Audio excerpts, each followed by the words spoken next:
Narito ang tatlong Filipino na magde-debut sa K-pop project group na UNIS. Si Alicia, Jelly, Hyunju ay kabilang sa 82 trainees na nagsusumikap para sa mga nangungunang pwesto sa Universe Ticket.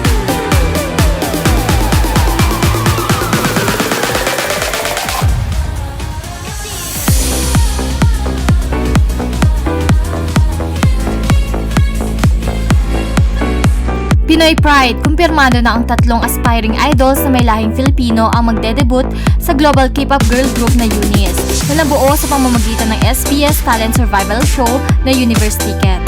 Sa huling episode ng palabas noong Miyerkules, ika-17 ng Enero, ipinakita ang 8 miyembro na bubuo sa opisyal na lineup. Kabilang ang mga nakumpirma na bahagi ng grupo ay ang 14 years old na si Alicia Parmisano, 16 years old na si Jelly Dangka, at 22 years old na Filipino-Korean si Jin Hyunju na kilala rin bilang Belle.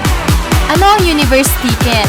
Ang Universe Ticket na ipinalabas noong November 2023 ay nagtatampok ng 82 na female K-pop trainees mula sa iba't ibang bahagi ng mundo. South Korea, Japan, China, Australia, Philippines, Italy, Canada, Malaysia, Myanmar, Indonesia, Mongolia, Thailand, at Vietnam. Ang mga aspiring idols na ito ay sumailalim sa iba't ibang hamon upang makipaglaban sa isa sa 8 pwesto sa girl group.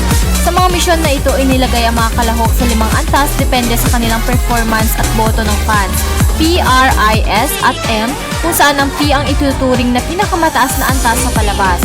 Ang pagkakaranggo ay batay sa boto ng mga hurado at fans. Ang mga hurado na tinatawag ding unicorns ay kasama ang Girls' Generation member na sina Hyoyeon, actress-singer Kim Sejong, Rhea ng La Chica, singer-songwriter Yunha at record producer Adora. Samantalang sina ITZY member Yeji at Charyong ang naglingkod bilang celebrity mentors.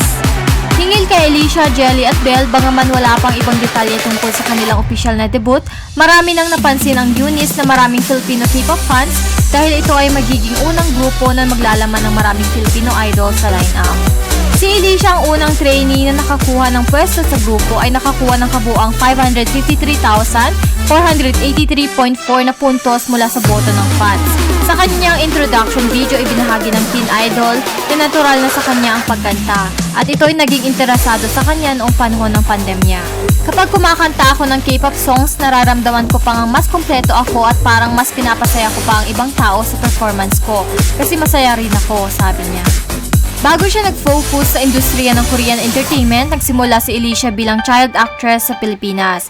Nung 10 taong gulang siya, nagkaroon siya ng guest role noong 2019 sa ABS-CBN series na Nang Ngumiti ang Langit.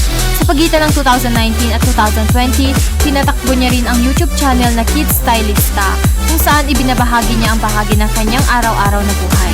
Mukhang magaling din ang kanyang pamilya sa talento dahil kaanak ni Alicia si Marcos Cabais ng Filipino global group na Horizon. Sa isang Instagram post, tinawag niya itong Pogi's Twin Cousin. Si Jelly ang ika-4 na miyembro ng grupo matapos makakuha ng 2,464,526 boto ng fan. Katulad ni Alicia, nakarating din siya sa antas na P sa palabas. Bago sumali sa Universe Ticket, sumubok si Jelly sa pambansang patimpala. Sa kanyang introduction video, inamin ng teen beauty queen na medyo natatakot itong pumasok sa mundo ng K-pop. Ngunit nais niyang ipakita ang kanyang mga pinagmulan bilang isang Filipino.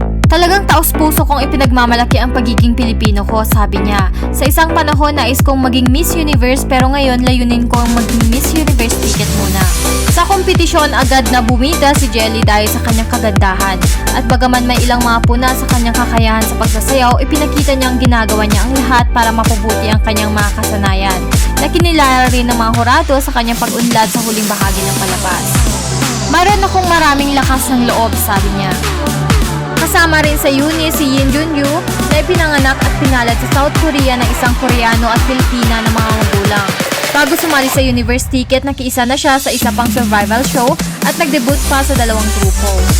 Noong 2017, ginampanan ni Hyunju ang kanyang debut bilang K-pop idol sa Sinai Entertainment girl group na Good Day sa pangalang Lucky. Sa grupo na ito, siya ang Maxney, ang pinakabata at lead vocalist. Sa parehong taon, sumali siya sa KBS survival show na The Unit kung saan siya ay nagtapos sa ika-24 na pwesto. Noong 2020, nagbalik siya bilang lead vocalist ng girl group na Signature sa kanyang kasalukuyang pangalang Belle. Mahalaga Matagal na ang Signature ay binubuo ng 5 miyembro ng Good Day at ito ay kinakontrol ng J9 Entertainment, isang subsidiary ng C9 Entertainment. Inalabas ng Signature ang kanilang ika-4 na EP na As in the Sun noong Agosto 2023. Ngunit si Belle ay hindi nakasali sa comeback dahil sa kanyang patuloy na pagsali sa Universe Ticket. Sa Universe Ticket, nakakuha siya ng 496,979 puntos sa huling episode. Kasama nina Alicia, Jelly at Belle sa Eunice ang mga Korean members na sina Bang Yoon-na, Lim So-yoon at Oh Yoon-na. Ang mga Japanese members na sina Nana at Kotoko. Base sa SBS, ang 8 mga nanalo ay magde-debut sa Global Girl Group Project sa ilalim ng FNF Entertainment, ang co-producer ng Universe Ticket.